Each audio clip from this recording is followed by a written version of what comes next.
নমস্কার বন্ধুরা, আমার আরেকটি নতুন ব্লগে তোমাদের সবাইকে স্বাগত জানাই। আশা করছি তোমরা যে যেখান থেকে আমার ভিডিওটা দেখছো না কেন সবাই মোটামুটি ভালো আছো, সুস্থ আছো। আমি মোটামুটি আছি, কারণ আমরা তো সবাই জানি প্রচণ্ডভাবে গরম পড়েছে। গরমে সবাই আর কি ভালো তো নেই, সেভাবে মোটামুটি আছে। রাতে তো ঘুম হচ্ছেই না, একটা রাতও ঘুমোতে পারছি না, মেয়েও ঘুমোতে পারছে না, মানে যেন ছটফট করছি রাতের বেলাটা। যাই হোক, এখন সকাল 7:30 বাজে। আমি এখন থেকেই আমার ব্লগটা শুরু করেছি। আমি সকালবেলা উঠে প্রত্যেক দিনই গ্যাসটা না এই ভিজে কাপড়টা দিয়ে একটু মুছে নিই, তারপরে গ্যাসটা মানে ধরিয়ে রান্না বান্না যাই হোক শুরু করি। ভালো লাগে আমার। আর গ্যাসটা পরিষ্কার পরিচ্ছন্ন মানে থাকলেও তো মনটা ভালো লাগে, রান্নাটা বসাতেও যেন অনেকটা শান্তি লাগে। যাই হোক, মোছা হয়ে গেছে। আমি এখন আর এখানে দেখো রাতের বাসন আছে, রান্নাটা বসিয়ে দিয়ে আমি এই বাসনগুলোও মেজে নেব। বন্ধুরা, আজকে আমার ভিডিওটা তোমরা পুরোটা দেখো, পুরোটা দেখার অনুরোধ রইল। যদি ভালো লাগে আমার ভিডিওটা লাইক করো, কমেন্ট করো, শেয়ার করো, আর আমার চ্যানেলটি অবশ্যই সাবস্ক্রাইব করে আমার পাশে থেকো। আচ্ছা, এখানে দেখো ডালের জল গরম হয়ে গেছে, সামান্য একটু নুন দিয়ে আমি ডালগুলো ধুয়ে দিয়ে দিচ্ছি। ডালটা এখন বসালাম, একটু পরেই ভাতটা বসিয়ে দেবো। ডাল ভাত একসাথেই বসিয়ে দিই। এখানে দেখো ভাতের জলটাও গরম হয়ে গেছে, চালটা ধোয়াই আছে, আমি দিয়ে দেবো এখন। আর এখানে দেখো চালটা আমি ধুয়ে রেখেছি, আর এখানে বাসনগুলো আমি ধুয়ে ওপর করে রেখে দিয়েছি, আমি বাসনের ঝুড়িতে রেখে দেবো। যাই হোক, ঘরে সবাই ঘুমোচ্ছে জানো তো। আমি একটু উষ্ণ গরম জল নিয়ে এলাম, জলটা বসে বসে খাই। জলটা খাওয়া হয়ে গেলেই আমি বাসি ঘরগুলো ঝাড় দিয়ে নেব।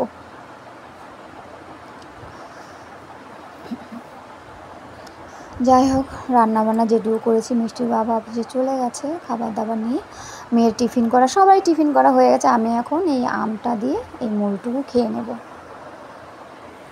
এটা খাওয়ার পরেই আর এখানে দেখো আমি কিছু জামা কাপড় ধুয়ে যাবো আলকেন। আজকে খুব অল্পই জামা কাপড় আছে জানো তো, নাহলে প্রত্যেক দিন এই বালতিটা ভরে ভরে কাচা হয়ে যায়, মানে রোজ ভালোও লাগে না এত কাচাকাচি করতে। কারণ দেখো গরমের সময় একটা জামা কাপড় এখন পরলে কিছুক্ষণ বাদে ঘেমে অস্থির হয়ে যেতে হয়, সেটা চেঞ্জ করে আর একটা পরতে হয়, এই করে করে অনেক জামা কাপড় হয়ে যায়। আচ্ছা, জামা কাপড়গুলো ভিজিয়ে রেখেছি। আর এখানে দেখো মেয়েকে স্নান করিয়ে দিয়েছি, এখন 12টা বেজে গেছে। আর রাতের জামা কাপড়গুলো আমি এখন নিয়ে যাব, এই জামা কাপড়গুলো নিয়ে গিয়ে মেয়েকে পরিয়ে দেবো। ও ঘরে বসে আছে, ছাদ থেকে নেমে ওকে রেডি করে তারপরে আমার রান্না বাকি আছে। আচ্ছা, এখানে দেখো একটা জবা ফুল ফুটেছে, ঘন্টা জবা ফুটেছে একটা আজকে, আর এখানে একটা লক্ষ্মী জবা, দুটো ফুল আজকে ফুটেছে দেখলাম। যাই হোক, নিচে গিয়ে মেয়ের জামাকাপড় পরানো হয়ে গেলে আমার রান্না আছে, ঘর মোছা, রান্নাঘর পরিষ্কার করা। দেখো রান্না বান্না আমি সবই করে ফেলেছি। আমি ঠিক করেছি এই গরমের এই দিনগুলো আমি একদম সকালে যত কাজ থাক আগে রান্নাটা সারবো, কারণ সবাই আমরা জানি যত বেলা বাড়বে উনুনের সামনে থাকাই কষ্ট, মানে প্রাণটা যেন বেরিয়ে যায় এরকম অবস্থা হয়। আচ্ছা, এই টাইলসগুলো দেখো আমি যতটা হাতে পাই ততটাই মুছি, আর ওপর দিকেও করা আছে, কিন্তু না আমি অতটা হাতে পাই না তো, তাই মিষ্টির বাবা ওই ছুটির দিনগুলোতে যখন সুযোগ পায় একটু পরিষ্কার করে দেয়।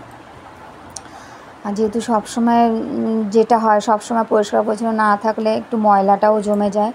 যাই হোক, আমি এটা পরিষ্কার করে নিচ্ছি, নিয়ে দেওয়ার পরেই রান্নাঘরটা মুছে নেব, আর ঘরগুলো মুছে আমি স্নান করতে চলে যাব। দেখো পরিষ্কার করা হয়ে গেছে।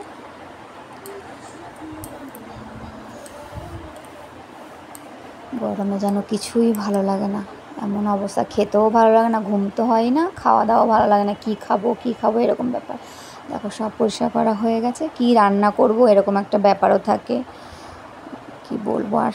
যাই হোক, আর এখানে দেখো আমার মেয়েকে তরমুজ খেতে দিয়েছি, ও বসে বসে কার্টুন দেখছে আর তরমুজ খাচ্ছে। ওর দেখো ওর চুলগুলো ছোটো ছোটো করে কেটে নিয়ে এসেছি, আমি গেছিলাম কেটে নিয়ে এসেছি, কার্টুন দেখতে দেখতে ও তরমুজ খেয়ে নিচ্ছে। আচ্ছা, আমি স্নান করে পুরো রেডি হয়ে চলে এসেছি রান্নাঘরে। এখানে দেখো আজকে কী রান্না করেছি তোমাদের একটু দেখাই। ভাত রান্না হয়েছে। আর এখানে উচ্ছে দিয়ে কুমড়ো দিয়ে ভাজা করেছি, সর্ষে ফোড়ন দিয়ে, সর্ষে শুকনো লঙ্কা ফোড়ন দিয়ে। মিষ্টির বাবা বলছিল যে একটু ভেজো, খাবো, নিয়ে গেছে। আর এখানে আজকেও আমি পাট শাকের ডাল করেছি। আমাদের বাড়িতে মোটামুটি এখন তারা সপ্তাহে 1 দিন 2 দিন পাট শাকের ডাল হচ্ছে। আর এখানে ডাল সিদ্ধ রেখেছিলাম, পেঁয়াজ কুচিয়ে রেখে দিয়েছি। এখন এর মধ্যে নুন, একটু সর্ষের তেল আর কাঁচা লঙ্কা দিয়ে মেখে নেবো। মিষ্টি এটা ভীষণ পছন্দ করে।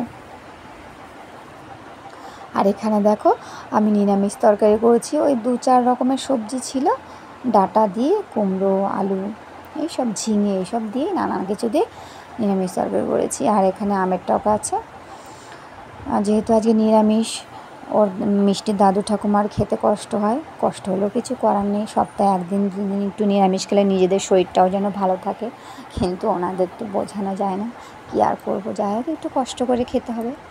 এখানে মেয়েকে আমি খাওয়াচ্ছি, ওকে আমি খাইয়ে দিই, কারণ এখন বেলা 1:30 বাজে, হাতে একটু সময়ও আছে। ওকে খাইয়ে দিয়ে তারপরে আমি খেয়ে নেব, বাদবাকি সবাই খেয়ে নেব। এখানে ওকে খাওয়াতে খাওয়াতে নানান গল্প হচ্ছে। আর ওর না কপালের দিকটা, ঘাড়ের দিকটা এত মানে মানে গোটা গোটা উঠে গেছে না গরমে, কি বলবো, কষ্ট হচ্ছে, শুধু চুলকাবে নখ দিয়ে। ওকে বারণ করি, তবুও বাচ্চা মানুষ। দেখো পেপার দেখতে দেখতে খাবে এখন। তাহলে আজকের ভিডিওটা এখানেই রাখি। তোমরা ভালো থেকো, সুস্থ থেকো, সাবধানে থেকো।